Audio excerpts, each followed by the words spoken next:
Imagina esta escena. Vas caminando al trabajo, todo normal. De pronto, ves un colchón tirado en la calle. Piensas que es basura, que alguien simplemente lo dejó ahí. Te acercas, por curiosidad. Pero algo no encaja. La forma, el volumen. Entonces lo ves. Dentro del colchón hay una mujer. Y en ese momento, todo cambia. ¿Qué había pasado? Estamos revisando, señora. Por favor, quédese detrás de la cinta. Voy a levantar un poco el costado. Ya, perfecto, déjalo así. Gracias. Queremos daros las gracias a vosotros, nuestros suscriptores, porque sin ustedes, Crímenes Imperfectos no existiría. Gracias por escucharnos, por compartir y por acompañarnos cada semana. Esto lo hacemos juntos. La madrugada del 15 de enero de 2026, en San Martín de Porres, Lima. Las cámaras de seguridad en un cruce desolado captan un movimiento que parece rutinario, pero que esconde un horror. Un mototaxi rojo se detiene en seco. Dos hombres bajan a toda prisa, forcejean con un bulto pesado y lo arrojan sobre el pavimento sucio. Es un colchón viejo. Lo dejan ahí, como quien se deshace de un estorbo, y desaparecen en la penumbra. Durante las primeras horas nadie le prestó atención. Los autos pasaban de largo y los peatones lo esquivaban pensando que era simple basura acumulada. Pero para las 9 de la mañana el aire se volvió pesado. Un olor metálico y nauseabundo comenzó a filtrarse desde el interior de la tela.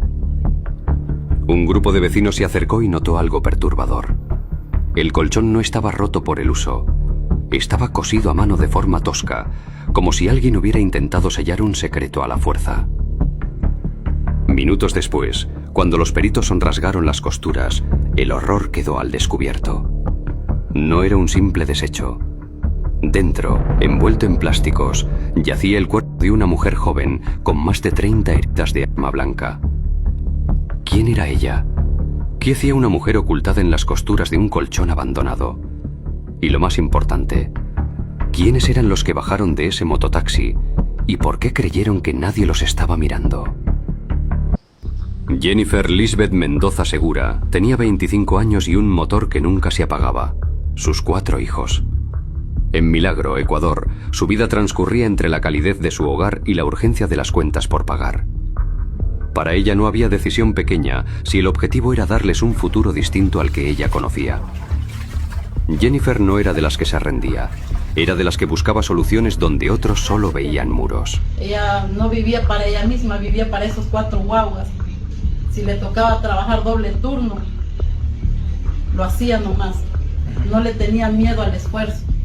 Pero la fuerza tiene un límite cuando la necesidad aprieta. A pesar de su carácter reservado y su rutina dedicada a la familia, Jennifer comenzó a sentir el peso de una economía que no perdonaba. Fue entonces cuando apareció esa palabra que suele ser el inicio de tantas historias sin retorno.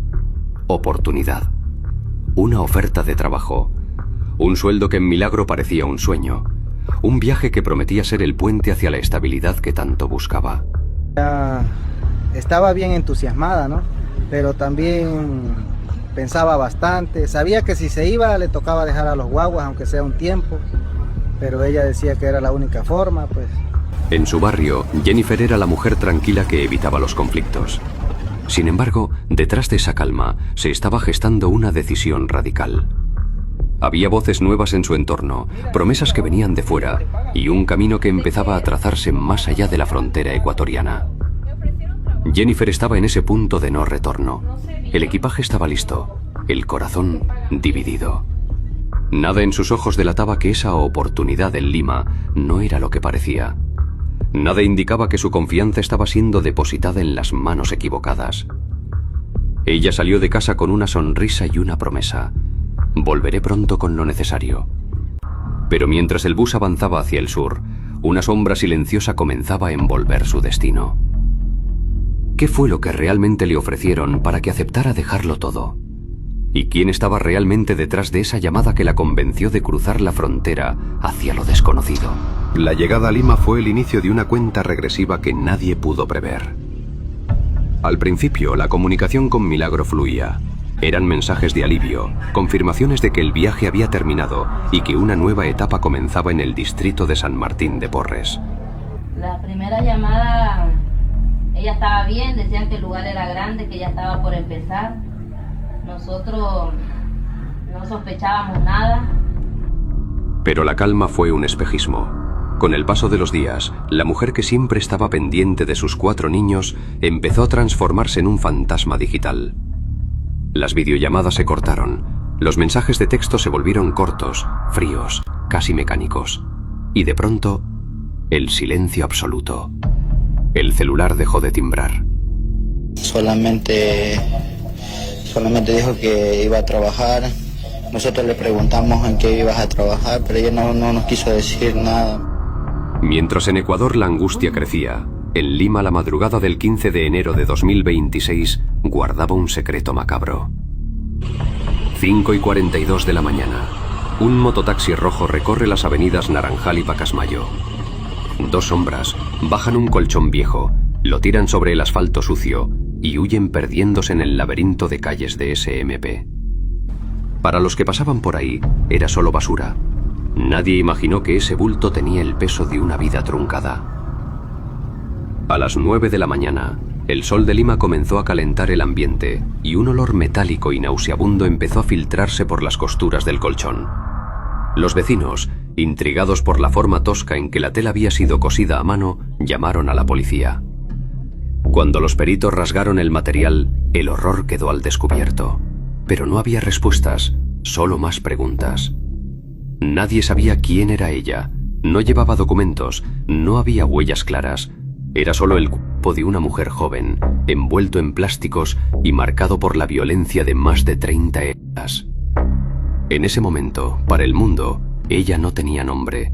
Era una víctima anónima en una ciudad extraña. ¿Cómo pasó de ser una madre con sueños en Ecuador a convertirse en un misterio sin identidad dentro de un colchón en Lima? ¿Y quiénes eran los que vigilaban su celular mientras el mundo aún no sabía que ella ya no estaba? El descampado en la intersección de Naranjal y Pacasmayo dejó de ser un lugar de paso para convertirse en una escena del crimen compleja. El colchón, sellado con un hilo grueso y tosco, no era un desecho, era un contenedor diseñado para ocultar un mensaje de odio. Cuando el perito cortó la primera costura, supimos que ya no era algo improvisado. Esto fue planificado. Hubo tiempo para envolverla, tiempo para coser la tela y tiempo para elegir dónde. La primera pieza del rompecabezas apareció en las pantallas de seguridad. Las cámaras de vigilancia confirmaron que a las 5:42 de la mañana del 15 de enero, un mototaxi rojo se detuvo lo suficiente para que 2 sujetos descargaran el bulto. El vehículo no tenía placa a la vista, pero un detalle en su estructura permitió a los agentes de la División de Homicidios rastrear su ruta de huida. Sin documentos entre las prendas de la víctima, el cuerpo ingresó a la morgue central de Lima como NN. Pero la piel de la mujer guardaba la llave del misterio. En su antebrazo, los peritos forenses hallaron un tatuaje distintivo, una corona acompañada del nombre Ariel. En estos casos, el cuerpo habla. Ese nombre y esa corona fueron nuestra primera conexión con el exterior. Ahí empezamos a cruzar datos con las alertas de desaparición en la frontera norte. La noticia del hallazgo cruzó la frontera digital. En Milagro, Ecuador, la familia de Jennifer, desesperada por el silencio de su celular, vio las imágenes del tatuaje en las noticias internacionales. El reconocimiento fue inmediato y devastador. Era ella. Jennifer Lisbeth Mendoza Segura, la madre de 4 niños que buscaba un futuro mejor, había sido reducida a un titular de prensa. Con la identidad confirmada, la investigación de la PNP dio un giro de 180 grados. Ya no buscaban solo a los ocupantes de un mototaxi, buscaban la casa de donde salió ese colchón. El rastreo del GPS de las cámaras llevó a los agentes hasta una vivienda en la calle Sullana, en San Martín de Porres. Allí, dentro de esas paredes, se escondían las respuestas a lo que ocurrió en los días de silencio. ¿Qué encontraron los peritos dentro de esa habitación? ¿Y por qué los registros migratorios de Jennifer no coincidían con la ruta que sus captores pretendían dibujar? Con el nombre de Jennifer Lisbeth Mendoza sobre la mesa, la División de Homicidios de la PNP dejó de buscar un motivo al azar para enfrentarse a una estructura fría y organizada. La investigación ya no era solo por un asesinato, era el rastreo de una red que operaba entre 2 fronteras. La investigación de la PNP no tardó en cercar el primer eslabón del horror. Las cámaras de seguridad no solo mostraron el abandono del colchón, mostraron el rostro del hombre al volante de la triquimoto, Darwin Cruz. Fue el primer detenido. Al verse acorralado por los agentes de la Dirincri, intentó una coartada desesperada que las pruebas destruyeron en minutos. Darwin Cruz, él juraba que era un simple servicio, ¿no? Decía que un tal Alex lo había contratado ahí en una esquina para mover un colchón pesado, pero la cosa no cuadraba, o sea, no tenía sentido. El problema fue que sus propias contradicciones lo terminaron hundiendo. Nunca pudo explicar bien por qué ayudó a cargar ese bulto así con tanto sigilo. Y peor todavía, por qué apagó las luces justo al llegar al botadero. Gracias a la confesión forzada del mototaxista, la policía peruana puso nombre al autor material: William Alexander Figueroa, alias Alex. Pero Alex ya no estaba en Perú. Había huido por tierra hacia Ecuador, creyendo que el silencio de la frontera lo protegería. La cacería se volvió internacional. Bajo el operativo Apolo 3, la policía ecuatoriana allanó una vivienda en la cooperativa Siete Lagos, en Guayaquil. No solo buscaban al asesino de Jennifer, buscaban a una banda que acababa de quitarle la vida a un policía en Ecuador. Allí, entre los 24 detenidos del megaoperativo, cayó Alexander Figueroa junto a otro cómplice clave, Javier Leonardo G., 19 años. Ambos pertenecían a la temida estructura criminal Los Lagartos. No, porque todo lo que ella hacía era todo contento. Ella todo hacía, todo contento, todo nunca se veía que estaba mal. Ella me contó que se iba a regresar.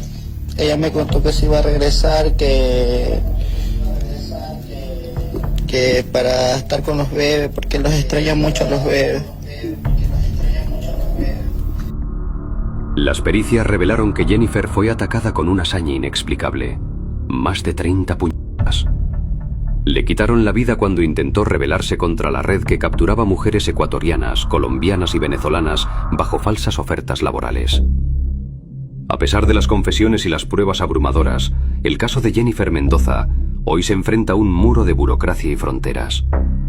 La indignación crece porque técnicamente aún no se ha dictado una sentencia. La situación legal es un laberinto. El mototaxista Darwin Cruz cumple prisión preventiva, pero su juicio formal sigue en espera, mientras la fiscalía intenta conectar todos los eslabones de la red de trata. El asesino confeso, William Alexander Figueroa, está tras las rejas, pero por crímenes cometidos en suelo ecuatoriano. El proceso de extradición es el nudo que detiene todo. Perú lo reclama por el femicidio, pero Ecuador tiene sus propias cuentas que cobrarle a alias Alex. Mientras tanto, la investigación se ha ampliado para incluir a Darwin Morán, señalado como el financista que pagó el pasaje de Jennifer hacia su trampa mortal. Hoy, la historia de Jennifer no termina en el hallazgo del colchón. Termina, por ahora, en una espera dolorosa. Es el recordatorio de que, en el crimen transnacional, la justicia suele ser mucho más lenta que la violencia. ¿Cuánto tiempo más tendrá que esperar la familia de Milagro para ver a los responsables sentenciados en el país donde cometieron el crimen? La verdad ya salió a la luz, pero el juicio final sigue siendo una promesa pendiente.